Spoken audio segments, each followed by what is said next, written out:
राधे राधे दोस्तों, जय श्री कृष्णा। कान्हा जी की कृपा हम सब पर बनी रहे, इन्हीं शुभकामनाओं के साथ आज की वीडियो को शुरू करते हैं।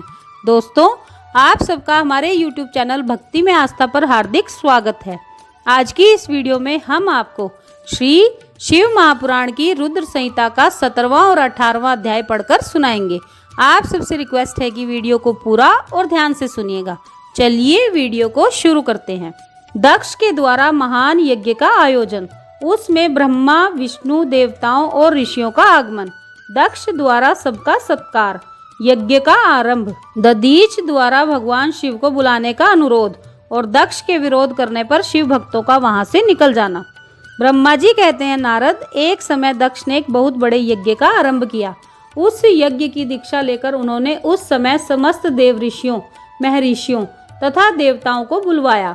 वे सभी उस यज्ञ में पधारे। अगस्त्य, कश्यप, अत्रि, वामदेव, भृगु, दधीचि, भगवान व्यास, भारद्वाज, गौतम, पैल, पराशर, गर्ग, भार्गव, ककुश, सित, सुमंतु, त्रिक, कंक और वैशंपायन, ये तथा दूसरे बहुसंख्यक मुनि अपने स्त्री पुत्रों को साथ ले मेरे पुत्र दक्ष के यज्ञ में हर्ष पूर्वक सम्मिलित हुए थे। इनके सिवा समस्त देवगण, महान अभ्युदयशाली लोकपालगण और सभी उपदेवता अपनी उपकारक सैन्य शक्ति के साथ वहां पधारे थे। दक्ष ने प्रार्थना करके सदल बल मुझ विश्व सत्रष्टा ब्रह्मा को भी सत्यलोक से बुलवाया था। इसी तरह भांति भांति से सादर प्रार्थना करके वैकुंठ लोक से भगवान विष्णु भी उस यज्ञ में बुलाए गए थे। शिव द्रोही दुरात्मा दक्ष ने उन सबका बड़ा सत्कार किया। विश्वकर्मा ने अत्यंत दीप्तिमान, विशाल और बहुमूल्य दिव्य भवन बनाए थे। दक्ष ने वे ही भवन समागत अतिथियों को ठहरने के लिए दिए। सभी लोग सम्मानित हो उन संपूर्ण भवनों में यथा योग्य स्थान पाकर ठहरे हुए थे। दक्ष का वह महायज्ञ उस समय कनखल नामक तीर्थ में हो रहा था। उसमें दक्ष ने भृगु आदि तपोधनों को ऋत्विज बनाया। संपूर्ण मरुदगणों के साथ स्वयं भगवान विष्णु उसके अधिष्ठाता थे। मैं वेद त्रयी की विधि को दिखाने या बताने वाला ब्रह्मा बना था। इसी तरह संपूर्ण दिक्पाल अपने आयुधों और परिवारों के साथ द्वारपाल एवं रक्षक बने थे और सदा कौतूहल पैदा करते थे। स्वयं यज्ञ सुंदर रूप धारण करके दक्ष के उस यज्ञ मंडल में उपस्थित था। महामुनियों में श्रेष्ठ सभी महर्षि स्वयं वेदों के धारण करने वाले हुए थे। अग्नि ने भी उस यज्ञ महोत्सव में शीघ्र ही हविष्य ग्रहण करने के लिए अपने सहस्त्रों रूप प्रकट किए थे। वहां 88,000 ऋत्विज एक साथ हवन करते थे। 64,000 देवऋषि उद्गाता थे। अधर्वृ एवं होता भी उतने ही थे। नारद आदि देवऋषि और सप्तऋषि पृथक पृथक गाथा गान कर रहे थे। दक्ष ने अपने उस महायज्ञ में गंधर्वों, विद्याधरों, सिद्धों, 12 आदित्यों, उनके गणों, यज्ञों तथा नागलोक में विचरने वाले समस्त नागों का भी बहुत बड़ी संख्या में वर्ण किया था। ब्रह्म ऋषि, राज ऋषि और देव ऋषियों के समुदाय तथा बहुसंख्यक नरेश भी उसमें आमंत्रित थे, जो अपने मित्रों, मंत्रियों तथा सेनाओं के साथ आए थे। यजमान दक्ष ने उस यज्ञ में वसु आदि समस्त गण देवताओं का भी वर्ण किया था। कौतुक और मंगलाचार करके जब दक्ष ने यज्ञ की दीक्षा ली तथा जब उनके लिए बारंबार स्वस्ति वाचन किया जाने लगा, तब वे अपनी पत्नी के साथ बड़ी शोभा पाने लगे। इतना सब करने पर भी दुरात्मा दक्ष ने उस यज्ञ में भगवान शंभु को नहीं आमंत्रित किया। उनकी दृष्टि में कपालधारी होने के कारण वे निश्चय ही यज्ञ में भाग पाने योग्य नहीं थे। सती प्रजापति दक्ष की प्रिय पुत्री थी, तो भी कपाली की पत्नी होने के कारण दोषदर्शी दक्ष ने उन्हें अपने यज्ञ में नहीं बुलाया। इस प्रकार जब दक्ष का वह यज्ञ महोत्सव आरंभ हुआ और यज्ञ मंडप में आए हुए सब ऋत्विज अपने अपने कार्य में संलग्न हो गए, उस समय वहां भगवान शंकर को उपस्थित न देख शिव भक्त दधीचि का चित्त अत्यंत उद्विग्न हो उठा और वे यों बोले। दधीच ने कहा, मुख्य मुख्य देवताओं तथा महर्षियों, आप सब लोग प्रशंसा पूर्वक मेरी बात सुने। इस यज्ञ महोत्सव में भगवान शंकर नहीं आए हैं। इसका क्या कारण है? यद्यपि ये देवेश्वर बड़े बड़े मुनि और लोकपाल यहाँ पधारे हैं, तथापि उन महात्मा पिनाक पाणी शंकर के बिना यह यज्ञ अधिक शोभा नहीं पा रहा है। बड़े बड़े विद्वान कहते हैं कि मंगलमय भगवान शिव की कृपा दृष्टि से ही समस्त मंगल कार्य संपन्न होते हैं। जिनका ऐसा प्रभाव है वे पुराण पुरुष वृषभध्वज परमेश्वर श्री नीलकंठ यहाँ क्यों नहीं दिखाई दे रहे हैं? दक्ष, जिनके संपर्क में आने पर अथवा जिनके स्वीकार कर लेने पर अमंगल भी मंगल हो जाते हैं तथा जिनके 15 नेत्रों से देखे जाने पर बड़े बड़े नगर तत्काल मंगलमय हो जाते हैं, उनका इस यज्ञ में पदार्पण होना अत्यंत आवश्यक है। इसलिए तुम्हें स्वयं ही परमेश्वर शिव को यहाँ शीघ्र बुलाना चाहिए अथवा ब्रह्मा, प्रभावशाली भगवान विष्णु, देवराज इंद्र, लोकपाल गणों, ब्राह्मणों और सिद्धों की सहायता से सर्वथा प्रयत्न करके इस समय यज्ञ की पूर्ति के लिए तुम्हें भगवान शंकर को यहाँ ले आना चाहिए। आप सब लोग उस स्थान पर जाएं जहाँ महेश्वर देव विराजमान हैं। वहाँ से दक्ष नंदिनी सती के साथ भगवान शंभु को यहाँ तुरंत ले आएं। देवेश्वरों, जगदम्बा सहित वे परमात्मा शिव यदि यहाँ आ गए तो उनसे सब कुछ पवित्र हो जाएगा। उनके स्मरण से, उनके नाम लेने से सारा कार्य पुण्य में बन जाता है। अतः पूर्ण प्रयत्न करके भगवान वृषभध्वज को यहाँ ले आना चाहिए। भगवान शंकर के यहाँ पदार्पण करते ही यह यज्ञ पवित्र हो जाएगा, अन्यथा यह पूरा नहीं हो सकेगा। यह मैं सत्य कहता हूँ।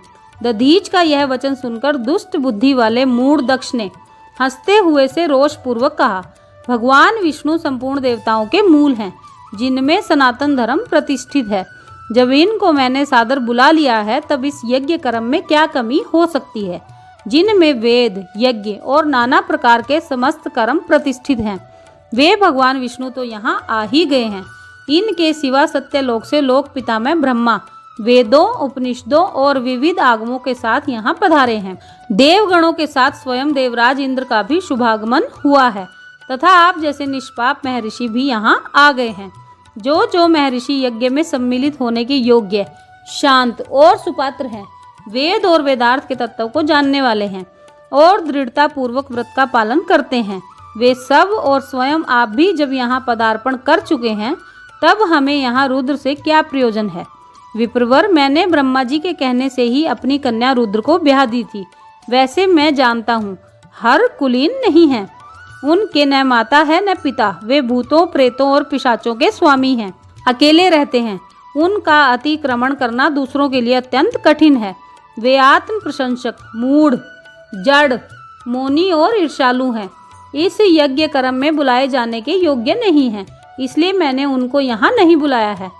अतः दधीच जी, आपको फिर कभी ऐसी बात नहीं कहनी चाहिए।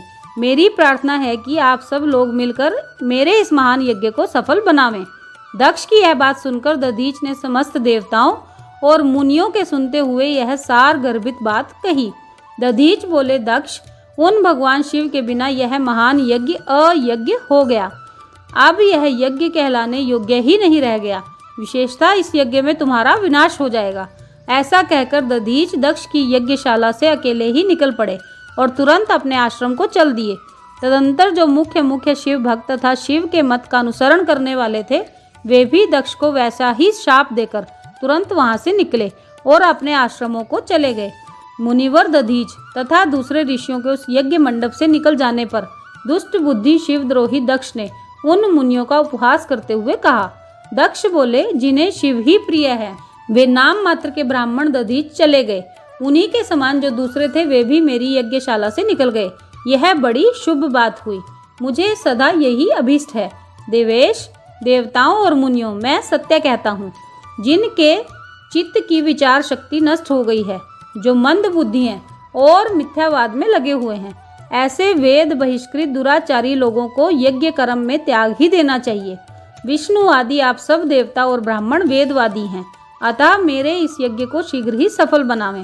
ब्रह्मा जी कहते हैं, दक्ष की यह बात सुनकर शिव की माया से मोहित हुए समस्त देवऋषि उस यज्ञ में देवताओं का पूजन और हवन करने लगे।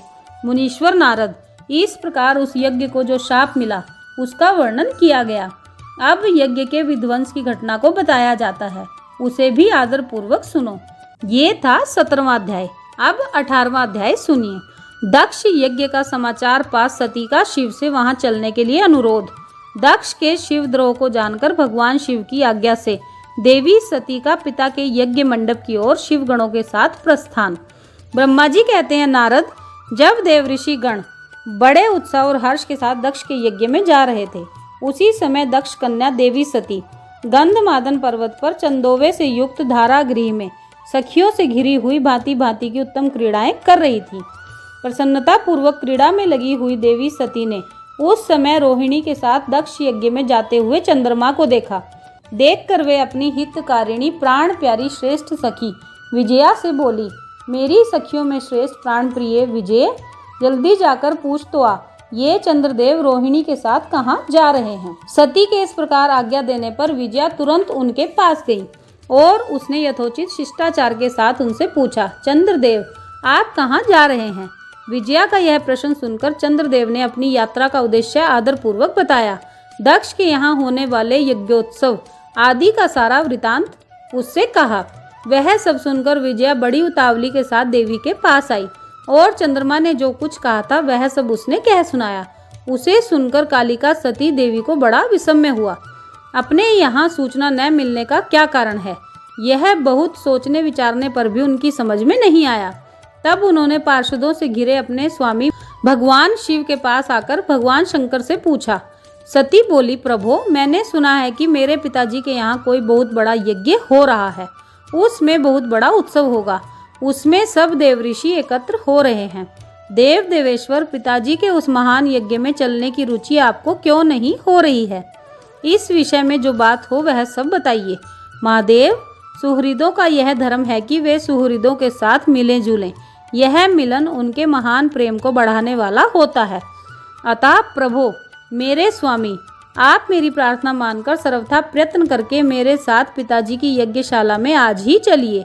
सती की यह बात सुनकर भगवान महेश्वर देव, जिनका हृदय दक्ष के वाग बाणों से घायल हो चुका था, मधुरवाणी में बोले, देवी तुम्हारे पिता दक्ष मेरे विशेष द्रोही हो गए हैं। जो प्रमुख देवता और ऋषि अभिमानी मूढ़ और ज्ञान शून्य हैं, वे ही सब तुम्हारे पिता के यज्ञ में गए हैं। जो लोग बिना बुलाए दूसरे के घर जाते हैं वे वहां अनादर पाते हैं, जो मृत्यु से भी बढ़कर कष्टदायक होता है। अतः प्रिय, तुमको और मुझको तो विशेष रूप से दक्ष के यज्ञ में नहीं जाना चाहिए, क्योंकि वहां हमें बुलाया नहीं गया है। यह मैंने सच्ची बात कही है। महात्मा महेश्वर के ऐसा कहने पर सती रोष पूर्वक बोली, शंभो आप सबके ईश्वर हैं, जिनके जाने से यज्ञ सफल होता है, उन्हीं आपको मेरे दुष्ट पिता ने इस समय आमंत्रित नहीं किया है। प्रभो उस दुरात्मा का अभिप्राय क्या है, वह सब मैं जानना चाहती हूँ। साथ ही वहाँ आए हुए संपूर्ण दुरात्मा देव ऋषियों के मनोभाव का भी मैं पता लगाना चाहती हूँ। अतः प्रभो मैं आज ही पिता के यज्ञ में जाती हूँ। नाथ महेश्वर, आप मुझे वहाँ जाने की आज्ञा दे दें। देवी सती के ऐसा कहने पर सर्वज्ञ सर्वद्रष्टा सृष्टिकर्ता एवं कल्याण स्वरूप साक्षात भगवान रुद्र उनसे इस प्रकार बोले। शिव ने कहा, उत्तम व्रत का पालन करने वाली देवी, यदि इस प्रकार तुम्हारी रुचि वहां अवश्य जाने के लिए हो गई है तो मेरी आज्ञा से तुम शीघ्र अपने पिता के यज्ञ में जाओ। यह नंदी वृषभ सुसज्जित है, तुम एक महारानी के अनुरूप राजोपचार साथ ले सादर इस पर सवार हो बहुसंख्यक प्रमथ गणों के साथ यात्रा करो। प्रिय, इस विभूषित वृषभ पर आरूढ़ हो। रुद्र के इस प्रकार आदेश देने पर सुंदर आभूषणों से अलंकृत सती देवी सब साधनों से युक्त हो पिता के घर की ओर चली। परमात्मा शिव ने उन्हें सुंदर वस्त्र, आभूषण तथा परम उज्जवल छत्र, चामर आदि महाराजोचित उपचार दिए। भगवान शिव की आज्ञा से 60,000 रुद्रगण बड़ी प्रसन्नता और महान उत्साह के साथ कौतूहल पूर्वक सती के साथ वहां गए। उस समय वहां यज्ञ के लिए यात्रा करते समय सब और महान उत्सव होने लगा। महादेव जी के गणों ने शिव प्रिया सती के लिए बड़ा भारी उत्सव रचाया। वे सभी गण कौतूहल पूर्ण कार्य करने तथा सती और शिव के यश को गाने लगे। शिव के प्रिय और महान वीर प्रमथ गण प्रसन्नता पूर्वक उछलते कूदते चल रहे थे। जगदम्बा के यात्रा काल में सब प्रकार से बड़ी भारी शोभा हो रही थी। उस समय जो सुखद जय जयकार आदि का शब्द प्रकट हुआ, उससे तीनों लोग गूंज उठे। ये था 18वां अध्याय। तो दोस्तों, ये था श्री शिव महापुराण की रुद्र संहिता के सती खंड का 17वां और 18वां अध्याय, जो हमने आपको पढ़कर सुनाया। आप सबने वीडियो को ध्यान से सुना, इसके लिए आपका धन्यवाद। आज की वीडियो में बस इतना ही। कल फिर मिलते हैं एक और नई वीडियो के साथ। तब तक स्वस्थ रहिए, मस्त रहिए, अपना और अपनों का ख्याल रखते रहिए। और बाबा भोलेनाथ के श्री चरणों से जुड़े रहिए। राधे राधे दोस्तों, जय श्री कृष्णा, जय माता दी।